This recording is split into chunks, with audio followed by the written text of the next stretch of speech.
বিনা কারণে টাকা খরচ করা সহজ পদ্ধতি। এর জন্য সুন্দর পরিষ্কার গভীরতা একটি ক্যানাল বেছে নিতে হবে। এবার ক্যানালে কিছু শ্যাওলা জোন খরচ করে দিয়ে নিতে হবে। নেওয়া হয়ে গেলে কিছু স্পিডওয়ালা কামলা নিয়ে ধানের সমান জমি কোদাল দিয়ে কাটতে হবে এবং ক্যানালটি বোঝাতে হবে, তাহলে বিনা কারণে টাকা ব্যয় করা যাবে। ছেলেটি বসে বসে কাঁচা কলা খাইতেছিল, কিন্তু কলা মোটেও ভালো লাগতেছিল না। তার জন্য সে কলাটি ফেলে দিয়ে মাথায় একটি আইডিয়া বের করে এবং একটি কলা মাটিতে পুঁতে রেখে চলে যায়। কিছুদিন পরে এসে দেখে সেখানে একটি গাছ হয়েছে এবং গোড়ায় কিছু আগাছা হয়েছে। আগাছাগুলো পরিষ্কার করে গোড়ায় কিছু মাটি দিয়ে আবার চলে যায়। 5 মাস পরে এসে দেখে সে কলা গাছে একটি কলার খাইন হয়েছে। সে কলা দেখে আবার চলে যায়। তার কিছুদিন পরে এসে দেখে যে কলা গাছে কলা পেকে গেছে এবং খেয়ে দেখে খুব সুস্বাদু। তখন কলার কাঁদিটি কেটে বাসায় নিয়ে চলে যায়। পানি ভর্তি টব খালি তুললে অনেক কষ্ট হবে। এর থেকে একটি রশি নিয়ে রশির উপরে টবটি রেখে বেঁধে নিতে হবে। সুন্দর করে বাঁধা হয়ে গেলে সহজেই টবটি নিয়ে যাইতে পারবেন।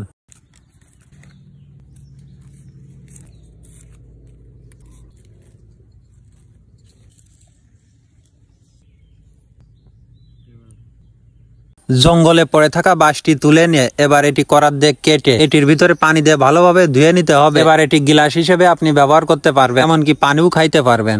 জঙ্গলে পড়ে থাকা শামাকটি তুলে নিতে হবে। এবার এটির ভিতরে কিছু পরিমাণ তেল দিতে হবে। দেওয়া হয়ে গেলে তার উপরে একটি টিস্যু দিয়ে আগুন ধরিয়ে দিলে দীর্ঘ সময় জ্বলতে থাকবে।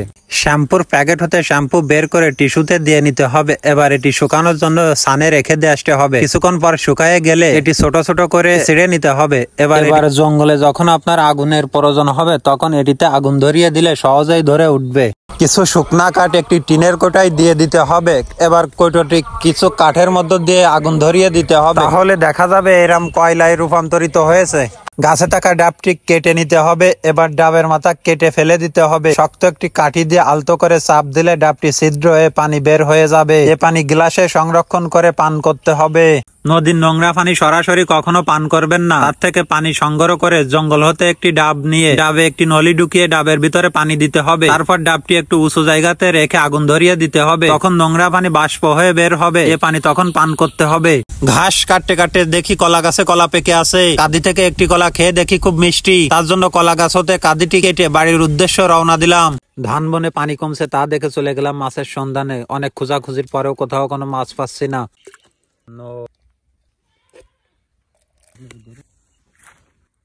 পানি থেকে পটেটোর প্যাকেটটি তুলে নিতে হবে।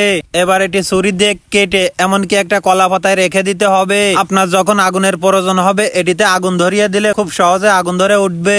কুচুরি পানার মাছ থেকে বোতলটি তুলে নিতে হবে। এবার এটির মাথা কেটে একটি লোহা গরম করে বোতলটি ছিদ্র করে বেঁধে নিতে হবে এবং কিছু খাদ্য তার মধ্য দিয়ে পানিতে রেখে আসলে দেখা যাবে এরকম শৈল মাছ বেঁধে আছে।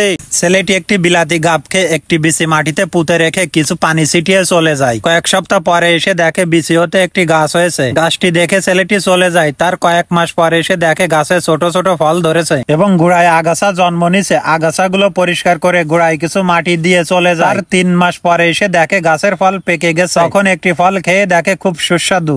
জঙ্গল থেকে ডিমটি তুলে নিতে হবে। এবার টিনের একটি কৌটায় কিছু পরিমাণ পানি দিয়ে ডিমটি তার মধ্য দিয়ে জঙ্গল থেকে কিছু কাটি এনে তার মধ্য দিয়ে আগুন ধরিয়ে দিতে হবে। কয়েক মিনিট আগুন জ্বালানোর পর ভালোভাবে সিদ্ধ হয়ে যাওয়ার পর ডিমটি চুলে খাইতে হবে। ছেলেটি বসে বসে কাঁচা ভুট্টা খাচ্ছিল, কিন্তু ভুট্টা মোটেও ভালো লাগছিল না। তার জন্য সে কিছু শুকনা কলা পাতা কেটে এনে ভুট্টার পিছে একটি কাঠি ঢুকিয়ে কলা পাতা আগুন জ্বালিয়ে দেয় এবং ভুট্টা আগুনের উপর ধরতে থাকে। যখন দেখা যায় ভুট্টা ভালো করে ফুটে গেছে তখন এটি নিয়ে মাটিতে পুঁতে রাখে এবং কয়েক মিনিট পর ঠান্ডা করে খায়। এরকম কলা কাঁদি বানানোর জন্য প্রথমে একটি সুন্দর কলা গাছ বেছে নিতে হবে। এবার এটির গুড়া সাফল দিয়ে তুলে নিয়ে হাইসো দিয়ে পাতার মাঝ বরাবর কেটে নিতে হবে। নেওয়া হয়ে গেলে এটি একটি জায়গায় গর্ত করে পুঁতে দিতে হবে এবং দেখা যাবে কয়েক মাস পর কলা গাছ বড় হয়ে গেছে, তাতে কলা খাদিও হয়েছে। সার্ভাইভ করার সময় যখন আগুনের প্রয়োজন হবে তখন মোজা হতে একটি ছুরি দিয়ে কিছু তুলা সংগ্রহ করতে হবে। এই তুলা একটু উঁচু জায়গাতে রেখে আগুন জ্বালিয়ে দিলে খুব সহজে আগুন ধরে উঠবে। একটি পেঁপে গাছের নল কেটে নিতে হবে। এবার একটি বেলুনে পেঁপের নলটি লাগিয়ে বেলুনটি ফুলিয়ে ছেড়ে দিলে এমন জাহাজের মতন চলতে থাকবে। জঙ্গলে গাছে উঠে ছেলেটির কোমরে থাকা চাকু বের করতে যায়। এমন সময় তার কোমরে থাকা চাবিগুলি মাটিতে পড়ে যায়। ছেলেটি তখন আইডিয়া বের করে এবং একটি চুম্বকের রশি বেঁধে মাটিতে ফেলে দেয়, সাথে চাবিগুলি উপরে চলে যায়। নদীর নোংরা পানি কখনো খাবেন না। তার থেকে একটি স্পিরিটের টপ কেটে একটি গিলাস বানিয়ে নিতে হবে। নেওয়া হয়ে গেলে একটি পেঁপে গাছের ডগা কেটে নিতে হবে। তাহলে দেখা যাবে প্রচুর পানি বেরোচ্ছে। এই পানি পান করতে হবে। জঙ্গল থেকে পলিথিনের প্যাকেটটি তুলে নিতে হবে। এবার এটি মুঠোর মধ্যে দিয়ে গাল দিয়ে ফু দিতে হবে। তাহলে দেখা যাবে পলিথিনটি ফুলে গেছে। তখন একটি হাতের উপরে রেখে আরেকটি হাত দিয়ে ধাক্কা দিলেই এরকম শুনতে হবে। কাজ করতে করতে ছেলেটি যখন অনেক ক্লান্ত হয়ে যায় এবং তার বিশ্রামের খুব দরকার হয়, তখন মাজা হতে গামছাটি খুলে মাটিতে রেখে ঘুমাতে যায়। এমন সময় তার মাথায় কি যেন ফুটে যায়। তখন সে আইডিয়া বের করে এবং মাজা হতে একটি পলিথিনের প্যাকেট নিয়ে একটি নল ঢুকে ফু দিতে থাকে। যখন ভালো করে ফুলে যায় তখন এটি মাথায় দিয়ে ঘুম পড়ে এবং অনেক মজা পায়।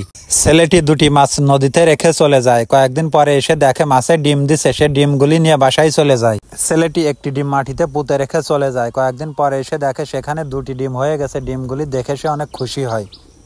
কুয়া হতে পানি কখনো সরাসরি খাবেন না। একটি গ্লাসে পানি নিয়ে উঁচু জায়গাতে রেখে দিতে হবে। এবার নিচে আরেকটি গ্লাস রেখে টিস্যু দিয়ে দিলে দেখা যাবে পানি ফিল্টার হয়ে গেছে। এ পানি তখন পান করতে হবে। হাই রে আল্লাহ, বাচ্চাটি তো কান্না ধরছে। গাড়ি বানিয়ে দিতে বলে। জঙ্গলে অনেক খোঁজাখুঁজির পরও কোথাও কোনো চাক্কা পেলাম না। হুট করে দেখি তাল গাছে তাল হয়েছে। তখন গাছ হতে তাল কেটে তালের মাথা কেটে ফেলে দিতে হবে। এবার ভিতরের মাংস খেয়ে নিতে হবে। খাওয়া হয়ে গেলে একটি কাঠিতে চাক্কা দুটি লাগিয়ে দিতে হবে। তাহলে হয়ে যাবে সুন্দর একটি গাড়ি। বাচ্চাটি অনেক খুশি হয়। ছেলেটি লেবু খাইতে খাইতে লেবুর বিচি পেয়ে যায়। এবার বিচি মাটিতে পুঁতে রেখে চলে আসে। কিছুদিন পরে যে দেখে লেবুর গাছ হয়েছে। গাছ দেখে ছেলেটি চলে যায়। তার কয়েকদিন পরে দেখে গাছ বড় হয়ে গেছে। তা দেখে গাছের গোড়ায় মাটি দিয়ে চলে যায়। তার কয়েক মাস পরে যে দেখে গাছে লেবু হয়েছে। তখন লেবু তুলে নিয়ে বাড়ি চলে যায়।